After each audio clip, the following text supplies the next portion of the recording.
Hallelujah, good morning. ಬೆಳಗಾಯ್ತು ಪ್ರಿಯರೇ, ನೀವಿನ್ನು ಹಾಸಿಗೆ ಮೇಲಿದ್ದೀರಾ? ಇಲ್ಲ ಅಂದ್ಕೊಳ್ತೇನೆ. ಯಾವಾಗೋ ಎದ್ದಿರ್ತೀರಿ ಕೆಲವರು. ಇನ್ನು ಕೆಲವರು ನೈಟ್ ಎಲ್ಲ ನಿದ್ರೆ ಮಾಡದಂತೆ ಬಹಳ ಹೊತ್ತಾದ ನಂತರ ಮಧ್ಯಾಹ್ನದವರೆಗೂ ಮಲಗಿ ನಿದ್ದೆಯಿಂದ ಎದ್ದೇಳ್ತಾರೆ. ಅದು ಸಾಧಾರಣ ಆಗ್ಬಿಟ್ಟಿದೆ. ರಾತ್ರಿ ಎಷ್ಟು ಬೇಗ ಮಲಗುತ್ತೀರೋ ಅಷ್ಟು ಒಳ್ಳೆಯದು. ಯಾಕೆಂದರೆ ಬೆಳಿಗ್ಗೆ ಬೇಗ ಎದ್ದೇಳ್ಬೋದು. Early to bed, early to rise is good ಎಂಬುದಾಗಿ ನಮ್ಮೆಲ್ಲರಿಗೆ ಗೊತ್ತೇ ಉಂಟು. But we are unable to follow it. ಅದನ್ನು ಅನುಸರಿಸ್ಲಿಕ್ಕಾಗ್ತಿಲ್ಲ. ಎಲೆಕ್ಟ್ರಿಸಿಟಿ ಬಂದ ನಂತರ ಮತ್ತೆ ಹಗಲು ಯಾವುದು ರಾತ್ರಿ ಯಾವುದು ಎಂದು ವ್ಯತ್ಯಾಸವೇ ಗೊತ್ತಾಗ್ತಾ ಇಲ್ಲ. ನಮ್ಮ ಚಿಕ್ಕಂದಿನಲ್ಲಿ ಲೈಟ್ಸ್ಗಳೇ ಇರ್ತಾ ಇದ್ವು, ಎಲೆಕ್ಟ್ರಿಸಿಟಿ ಇರ್ತಾ ಇರಲಿಲ್ಲ. ಆ ದಿನಗಳಲ್ಲಿ ದೀಪಗಳನ್ನು ಹಚ್ಚುತ್ತಾ ಇದ್ರು. ಯಾವತ್ತಾದರೂ ನಮ್ಮ ಅಜ್ಜಿಯವರ ಊರಿಗೆ, ತಾತನವರ ಊರಿಗೆ ನಾವೇನಾದರೂ ಚಿಕ್ಕಂದಿನಲ್ಲಿ ಹೋದಾಗ ಆ ಹಳ್ಳಿ ಊರಲ್ಲಂತೂ ಯಾವುದೇ ವಿಧವಾದಂತಹ ಬೆಳಕು ಇರ್ತಾ ಇರಲಿಲ್ಲ. ಸಾಯಂಕಾಲ 6 ಆದ್ರೆ ಸಾಕು, ಸಣ್ಣ ಸಣ್ಣ ದೀಪ ಬೆಳಗಿಸ್ತಾ ಇದ್ರು. ಭಯ ಅನಿಸ್ತಿತ್ತು.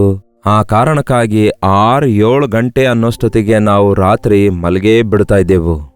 ಬೆಳಗಿನ ಜಾವ 4 ಗಂಟೆಗೆಲ್ಲ ನಮ್ಮನ್ನು ಯಾರು ಎದ್ದೇಳಿಸದಿದ್ರು ಕೂಡ ಊರಲ್ಲಿರುವ ಕೋಳಿಗಳೆಲ್ಲ ಕುಕ್ಕುಡೂಕು ಕುಕ್ಕುಡೂಕು ಎಂದು ಕೂಗುತ್ತಾ, ಪಕ್ಷಿಗಳು ಚಿಲಿಪಿಲಿ ಹಾಡು ಹಾಡುತ್ತಿರುವಾಗ, ಬೆಳಗಾಗುತ್ತಿರುವಾಗ, ಆ ದಿನಗಳಲ್ಲಿ ಬಾಗಿಲು ಮುಚ್ಕೊಂಡಲ್ಲ, ಬಾಗಿಲು ತೆರ್ಕೊಂಡು ಮಲಗ್ತಿದ್ದೆವು. AC ಇರ್ತಾ ಇರಲಿಲ್ವಲ್ಲ, ಮನೆ ಬಾಗಿಲತ್ರ ಹೊರಗಡೆ ಮಲಗ್ತಾ ಇದ್ದೆವು. ಸೂರ್ಯ ಕಿರಣ ಉದಯಿಸುವಾಗ ಚೆನ್ನಾಗಿ ಎದ್ದು ಉದಯದಲ್ಲಿಯೇ ಎದ್ದೇಳ್ತಾ ಇದ್ದೆವು. ಎಷ್ಟೋ ದೊಡ್ಡ ದಿನ ನಮಗೆ ಸಿಗ್ತಿತ್ತು.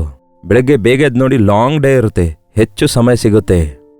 ತಡ ಮಾಡಿ ಎದ್ದವರಿಗೆ ಇಷ್ಟು ಬೇಗ ಸಾಯಂಕಾಲ ಆಯಿತು ಅಂತ ಅನಿಸುತ್ತೆ. ನೋಡಿ, ದೇವರು ಕೂಡ ಹಗಲು ಕೆಲಸ ಮಾಡುವುದಕ್ಕಾಗಿ, ರಾತ್ರಿ ಮಲಗುವುದಕ್ಕಾಗಿ ಎಷ್ಟು ಚೆನ್ನಾಗಿ ಉಂಟು ಮಾಡಿದಾರಲ್ಲವೇ. ನಾವು ಬೇಗನೆ ಮಲಗಬೇಕು, ಬೇಗನೆ ಎದ್ದೇಳಬೇಕು. ಎದ್ದ ತಕ್ಷಣವೇ ದೇವರನ್ನು ಸ್ತುತಿಸುವುದು, ಆತನ ವಾಕ್ಯ ಧ್ಯಾನಿಸುವುದು ಎಷ್ಟೋ ಒಳ್ಳೆಯದು. ಚಿಕ್ಕ ಪ್ರಾರ್ಥನೆ. ಪರಿಶುದ್ಧ ದೇವರೇ, ನಿಮಗೆ ವಂದನೆಗಳು. ಮತ್ತೊಂದು ದಿನ ನಮಗೆ ಕೊಟ್ಟಿದ್ದೀರೆಂದು ಲೋಕವೆಲ್ಲ, ಸೃಷ್ಟಿಯೆಲ್ಲ, ಪಕ್ಷಿಗಳೆಲ್ಲ ಸ್ತುತಿಸುತ್ತಾ ಇರುವಾಗ ನಿಮ್ಮ ಸಾರೂಪ್ಯದಲ್ಲಿ ಉಂಟು ಮಾಡಲ್ಪಟ್ಟ ನಾವು ನಿದ್ದೆ ಮೊಬ್ಬಲಿ ಇರದಂತೆ, ನಿಮ್ಮನ್ನು ಮರೆಯದವರಾಗಿರದಂತೆ, ಸೃಷ್ಟಿಕರ್ತನು ಇದ್ದಾನೆಂದು ನಮ್ಮನ್ನು ಸಜೀವವಾಗಿಟ್ಟಿದ್ದೀರೆಂಬ ಕೃತಜ್ಞತೆಯಿಂದ ನಿಮ್ಮನ್ನು ಸ್ತುತಿಸಲು ಸಹಾಯ ಮಾಡಿರೆಂದು ಕ್ರಿಸ್ತನ ನಾಮದಲ್ಲಿ ಬೇಡಿ ಹೊಂದಿದ್ದೇವೆ ತಂದೆಯೇ, ಆಮೇನ್. ದೇವರಿಗೆ ಸ್ತೋತ್ರ. ಮತ್ತೆ ಶಿಲುಬೆಯ ಕುರಿತಾಗಿ ದಿನಾಲು ಹೇಳ್ತಿದ್ದೀರಿ ಎಂಬುದಾಗಿ ನಿಮಗೇನಾದರೂ ಬೇಸರ ಉಂಟಾಗ್ತಿದೆಯೋ ಇಲ್ಲವೇ? ಅಬ್ಬಾ, ನಮ್ಮ ಯೇಸುವಿನ ಶಿಲುಬೆಯಲ್ಲಿಯೂ ಮರಣದಲ್ಲಿಯೂ ಪುನರುತ್ಥಾನದಲ್ಲಿಯೂ ಇಷ್ಟೊಂದು ಸತ್ಯವಿದೆಯಾ, ಇಷ್ಟೊಂದು ವಿಷಯಗಳಿವೆಯಾ, ಇಷ್ಟೊಂದು ನಾನು ಆನಂದಿಸುವುದಕ್ಕಾಗಿ, ನಾನು ಅನುಸರಿಸುವುದಕ್ಕಾಗಿ, ನಾನು ಅಂಗೀಕರಿಸುವುದಕ್ಕಾಗಿ ಇಷ್ಟೊಂದು ವಿಷಯಗಳಿವೆಯಾ ಎಂದು ಗುರುತಿಸ್ತಾ ಇದ್ದೀರಾ? ಶಿಲುಬೆಯ ಕುರಿತು ಎಷ್ಟೇ ಬೋಧಿಸಿದರು ಪ್ರಿಯರೇ, ಅದು ಸಾಕಾಗಲ್ಲ. ಯೇಸುವನ್ನು ಪ್ರೀತಿಸುವವನು ಯೇಸು ಶಿಲುಬೆಯ ಮೇಲೆ ಮಾಡಿರುವ ತ್ಯಾಗವನ್ನು ನೆನೆಸಿ ಧ್ಯಾನಿಸುತ್ತಾನೆ. ಗಲಾತ್ಯದವರಿಗೆ ಬರೆದ ಪತ್ರಿಕೆ 6ನೇ ಅಧ್ಯಾಯ 14ನೇ ವಚನದಲ್ಲಿ ಪೌಲನು ಹೇಳ್ತಾನೆ, ನನಗಾದರೋ ನಮ್ಮ ಕರ್ತನಾದ ಯೇಸು ಕ್ರಿಸ್ತನ ಶಿಲುಬೆಯ ವಿಷಯದಲ್ಲಿ ಹೊರತು ಬೇರೆ ಯಾವ ವಿಷಯದಲ್ಲಿ ಹೆಚ್ಚಳ ಪಡುವುದು ಬೇಡವೇ ಬೇಡ ಅನ್ನುತ್ತಾನೆ. ಯಾವ ವಿಷಯಕ್ಕಾಗಿ ನೀವು ಹೆಚ್ಚಳ ಪಡ್ತಾ ಇದ್ದೀರಿ? ಕೆಲವರು ತಮ್ಮ ಕುದುರೆಗಳ ವಿಷಯದಲ್ಲಿ ಹೆಚ್ಚಳ ಪಡ್ತಾರೆ, ಕೆಲವರು ರಥಗಳ ವಿಷಯದಲ್ಲಿ ಹೆಚ್ಚಳ ಪಡ್ತಾರೆ, ಇನ್ನೂ ಕೆಲವರು ತಮ್ಮ ದುಡ್ಡಿಗಾಗಿ, ಖಂಡಬಲಕ್ಕಾಗಿ, ಬುದ್ಧಿಬಲಕ್ಕಾಗಿ, ತಮ್ಮ ವಿದ್ಯಾಭ್ಯಾಸಕ್ಕಾಗಿ, ತಮ್ಮ ಉದ್ಯೋಗಕ್ಕಾಗಿ, ಅವರಿಗಿರುವ ಹುದ್ದೆಗಾಗಿ, ಅವರು ಕೊಂಡುಕೊಂಡ ಮನೆಗಾಗಿ ಅಯ್ಯೋ ಎಷ್ಟು ಹೆಚ್ಚಳ ಪಡ್ತಾ ಇರ್ತಾರಲ್ಲವೇ. ನನಗೆ ಎಷ್ಟು ಒಳ್ಳೆ ಕಾರಿದೆ ನೋಡ್ರಿ, ಎಷ್ಟು ಒಳ್ಳೆ ಬೈಕ್ ಇದೆ ನೋಡ್ರಿ, ನನಗೆ ಎಷ್ಟು ಒಳ್ಳೊಳ್ಳೆ ವಸ್ತ್ರಗಳಿವೆ ನೋಡ್ರಿ, ಎಷ್ಟು ಆಭರಣಗಳಿವೆ ನೋಡ್ರಿ ಎನ್ನುವ ರೀತಿಯಲ್ಲಿ ಹೆಚ್ಚಳ ಪಡ್ತಾರೆ. ಏನೋ ಮನುಷ್ಯರಿಗೆ ನಮ್ಮ ಆಡಂಬರ ತೋರಿಸಬೇಕೆಂದು ನಾವು ಪ್ರಯತ್ನಿಸ್ತೇವೆ ಹೊರತು, ಅವುಗಳ ಕುರಿತೇ ಬಡಾಯಿ ಕೊಚ್ಕೊಳ್ತೇವೆ ಹೊರತು, ಅವುಗಳ ಕುರಿತಾಗಿಯೇ ನಾವು ದೊಡ್ಡದಾಗಿ ಹೇಳ್ಕೊಳ್ತೇವೆ. ನಮ್ಮ ಮನೆಯಲ್ಲಿರುವ ವಸ್ತುಗಳೆಲ್ಲ ಇಂಪೋರ್ಟೆಡೇ ಆಗಿವೆ ಅನ್ನುತ್ತಾರೆ ಕೆಲವರು, ಇದು ಒರಿಜಿನಲ್ ಅನ್ನುತ್ತಾರೆ ಇನ್ನು ಕೆಲವರು, ಇದೇ ದಿ ಬ್ರ್ಯಾಂಡ್ ಅನ್ನುತ್ತಾರೆ ಕೆಲವರು. ಹೀಗೆ ನೀವು ಯಾವುದರಲ್ಲಿ ಹೆಚ್ಚಳ ಪಡ್ತೀರಿ ಹೇಳಿರಿ? ನಮ್ಮ ಕುಲ ಎಷ್ಟು ದೊಡ್ಡ ಕುಲ ಎಂದು ಇನ್ನು ಕೆಲವರು ಹೇಳ್ತಾರೆ. ನಮ್ಮ ಮಗ ಎಷ್ಟು ದೊಡ್ಡ ಆಫೀಸರ್ ಗೊತ್ತಾ ಅನ್ನುತ್ತಾರೆ ಕೆಲವರು. ನಮ್ಮ ಮಗ ಎಷ್ಟು ಉನ್ನತ ವಿದ್ಯಾಭ್ಯಾಸ ಮಾಡಿದಾನೆ ಗೊತ್ತಾ, ನಮ್ಮ ಮಗಳಿಗೆ ಎಷ್ಟು ದೊಡ್ಡ ದೊಡ್ಡ ಸಂಬಂಧ ಬಂದಿವೆ ಗೊತ್ತಾ ಎಂದು ಹೀಗೆ ಏನೇನೋ ಹೆಚ್ಚಳ ಪಡ್ತಾರೆ. ಪೌಲನು ಹೇಳ್ತಾನೆ, ಒಂದು ವೇಳೆ ಹೆಚ್ಚಳ ಪಡೋದಾದ್ರೆ ನನಗೆ ಬಹಳಷ್ಟು ವಿಷಯಗಳಿವೆ ಹೆಚ್ಚಳ ಪಡಲು ಅನ್ನುತ್ತಾನೆ. ಅವನು ಹೇಳಬೇಕಾದ್ರೆ ಫರಿಸಾಯನು, ಅವನು ರೋಮನ್ ಹಕ್ಕುಳ್ಳವನು. ರೋಮನ್ ಸಿಟಿಜನ್ಶಿಪ್ ಅಂದರೆ ಅದು ಬಹಳ ದೊಡ್ಡ ಹುದ್ದೆಯಾಗಿತ್ತು ಆ ಕಾಲದಲ್ಲಿ. ಅವನಿಗೆ ಇಬ್ರಿಯ ಭಾಷೆ ಗೊತ್ತು, ಇಬ್ರಿಯರಿಗೆ ಇಬ್ರಿಯನಾಗಿದ್ದ. ಮಾತ್ರವಲ್ಲ, ಒಳ್ಳೆ ವಂಶದಿಂದ ಬಂದವನಾಗಿದ್ದ, ಧರ್ಮಶಾಸ್ತ್ರ ಪಾರಾಯಣ ಮಾಡಿದವನಾಗಿದ್ದ. ಅವನಿಗೆ ಎಲ್ಲಾ ರೀತಿಯಲ್ಲಿ ಎಷ್ಟೋ ವಿಷಯಗಳಿದ್ವು ಪ್ಲಸ್ ಪಾಯಿಂಟ್ ಆಗಿ.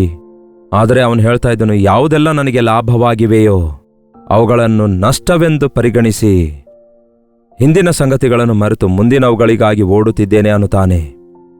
ನನ್ನ ಮುಂದೆ ಶಿಲುಬೆ ಇದೆ, ಹಿಂದೆ ಲೋಕ ಇದೆ, ನಾನು ಹಿಂತಿರುಗುವುದಿಲ್ಲ ಎನ್ನುವ ರೀತಿಯಲ್ಲಿ ಶಿಲುಬೆಯಲ್ಲಿಯೇ ನಾನು ಹೆಚ್ಚಳ ಪಡ್ತೇನೆ. ನನಗೆ ಹೆಚ್ಚಳ ಬಂದಿರೋದು ಎಲ್ಲಿಂದ ಅಂದರೆ, ನನ್ನ ಯೇಸು ನನಗೋಸ್ಕರ ಶಿಲುಬೆಯ ಮೇಲೆ ಮರಣ ಹೊಂದಿರುವುದರಿಂದಲೇ ನಾನಿಷ್ಟೊಂದು ಆಶೀರ್ವದಿಸಲ್ಪಟ್ಟಿದ್ದೇನೆ. ಶಿಲುಬೆ ಅಂದರೆ ಯಾವುದೋ ಒಂದು ಶಿಲುಬೆ ಅಲ್ಲ, ಇಲ್ಲಿ ನಿರ್ದಿಷ್ಟವಾಗಿ ಹೇಳಿದಾನೆ, ನಮ್ಮ ಕರ್ತನಾದ ಯೇಸು ಕ್ರಿಸ್ತನ ಶಿಲುಬೆಯ ಹೊರತಾಗಿ ಅನ್ನುತ್ತಾನೆ.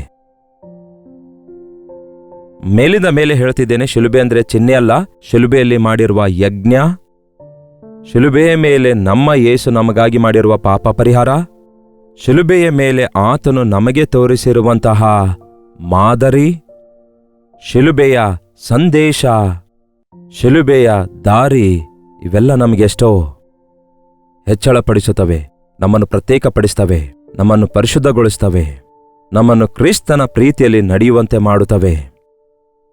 ನಾನು ನಮ್ಮ ಕರ್ತನಾದ ಯೇಸು ಕ್ರಿಸ್ತನ ಶಿಲುಬೆಯಲ್ಲಿ ಹೆಚ್ಚಳ ಪಡುತ್ತೇನೆ.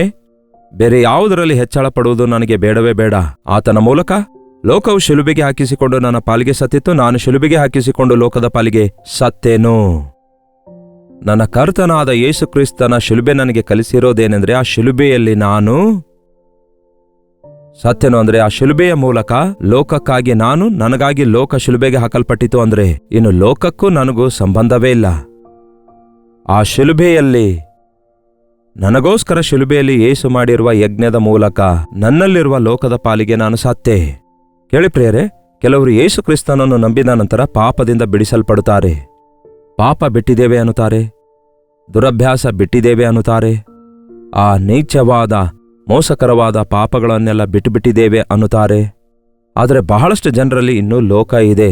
ಲೋಕ ಅಂದ್ರೆ ಏನು? ಈ ಲೋಕದಲ್ಲಿರುವ ಈ ಲೋಕದ ಆಸೆಗಳು, ಈ ಲೋಕದಲ್ಲಿ ಪಾಪವಾಗಿ ಕಾಣಿಸದೇ ಇರುವ ಎಷ್ಟೋ ಇವೆ. ಅವು ನಮಗೆ ಬಂದಿಗಳನ್ನಾಗಿ ಮಾಡಿಬಿಟ್ಟಿವೆ. ಹೌದಲ್ಲ ಪ್ರಿಯರೇ? ಲೋಕದಲ್ಲಿರುವುದೆಲ್ಲ ಶರೀರದ ಆಸೆ, ಕಣ್ಣಿನ ಆಸೆ, ಬದುಕುಬಾಳಿನ ಡಂಬ, ಇವು ತಂದೆಯಿಂದ ಹುಟ್ಟಿ ಬಂದವುಗಳಲ್ಲ. ಲೋಕವು ಅದರ ಆಸೆಯು ಗತಿಸಿ ಹೋಗುತ್ತದೆ, ಆದರೆ ದೇವರ ವಾಕ್ಯವಾದರೂ ಸದಾಕಾಲಕ್ಕೂ ಇರುತ್ತದೆ. ಲೋಕದಲ್ಲಿ ನಾವು ಇರಬೇಕು ಪ್ರಿಯರೇ. ದೇವರು ಇರು ಅಂದಿದ್ದಾರೆ ಸಾಕ್ಷಿಯಾಗಿ. ಅದಕ್ಕೆ ರಕ್ಷಿಸಲ್ಪಟ್ಟ ನಂತರ ರಕ್ಷಣೆ ಹೊಂದಿದವರನ್ನು ತಕ್ಷಣ ಪರಲೋಕಕ್ಕೆ ದೇವರು ಕರೆದೊಯ್ಯಬೇಕಲ್ಲ. ಮತ್ತೆ ಯಾಕೆ ಈ ಹೋರಾಟಗಳ ಮಧ್ಯದಲ್ಲಿ ನಾವು ಪರಿಶುದ್ಧತೆ ಕಾಪಾಡಿಕೊಳ್ಳುತ್ತಾ ಪ್ರಾರ್ಥಿಸುತ್ತಾ, ಯಾಕೆ ಇಷ್ಟು ನಿಂದೆ ಅವಮಾನ ಎದುರಿಸುತ್ತಾ, ಯಾಕೆ ನಾವು ಇಲ್ಲಿರಬೇಕು ಅನಿಸುತ್ತೆ ಕೆಲವೊಂದು ಸಾರಿ ನನಗೆ.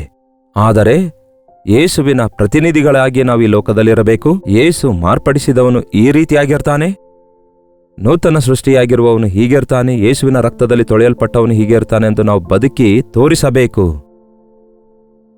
ಅದಕ್ಕೆ ಶಿಲುಬೆ ಹೊತ್ತುಕೊಂಡು ನನ್ನನ್ನು ಹಿಂಬಾಲಿಸಿರಿ ಅಂದಿದ್ದಾರೆ ಯೇಸು.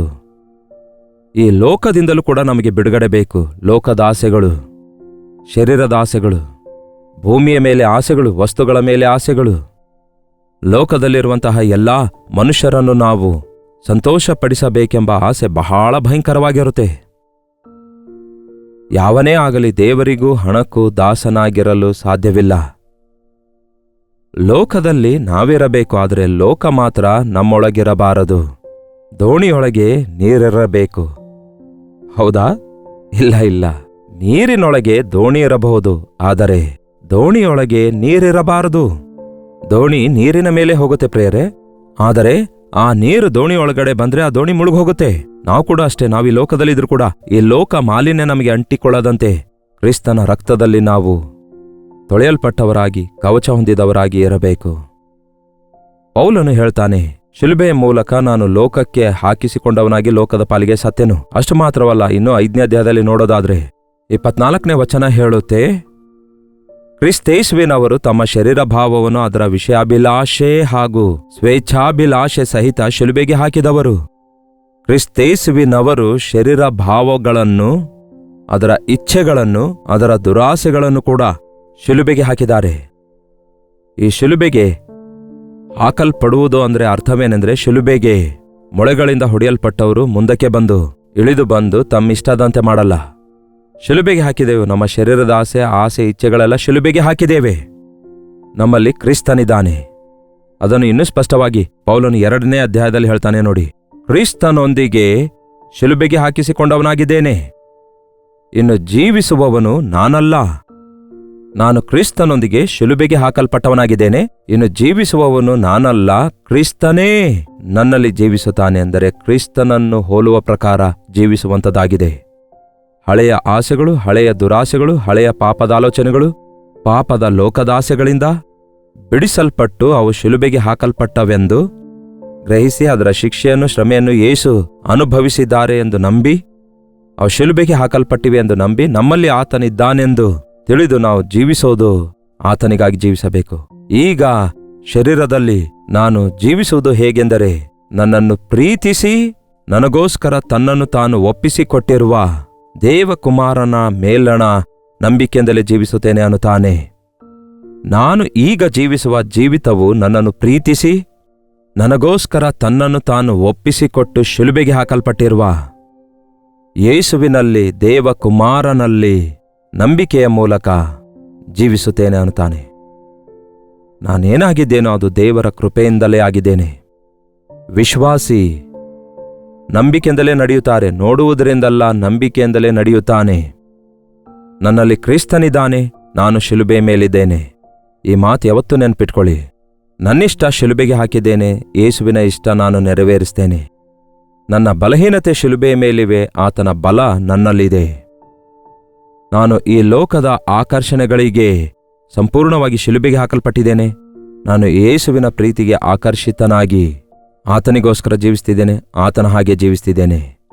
ಇದು ಪ್ರಿಯರೇ, ಈ ಗುಡ್ ಫ್ರೈಡೆ, ಈಸ್ಟರ್ ಸಂದರ್ಭವಾಗಿ ಇರುವ ಸತ್ಯ. ಯೇಸುವಿನ ಶಿಲುಬೆ ಯಜ್ಞ ಜ್ಞಾಪಕ ಮಾಡಿಕೊಳ್ಳುವಾಗ ಆತನು ಯಾಕೆ ಶಿಲುಬೆ ಮೇಲೆ ಮರಣ ಹೊಂದಿದ್ದಾನೆ ಎನ್ನುವುದಾದರೆ, ನಮ್ಮ ಇಚ್ಛೆಗಳಿಗಾಗಿ, ನಮ್ಮ ಪಾಪಗಳಿಗಾಗಿ, ನಮ್ಮ ದೋಷಗಳಿಗಾಗಿ, ನಮ್ಮ ಶಾಪಗಳಿಗಾಗಿ ಬರಬೇಕಾದ ಶಿಕ್ಷೆಯನ್ನು ಆತನು ಹೊತ್ತುಕೊಂಡು ಆತನು ಶಿಲುಬೆಗೆ ಹಾಕಲ್ಪಟ್ಟನು.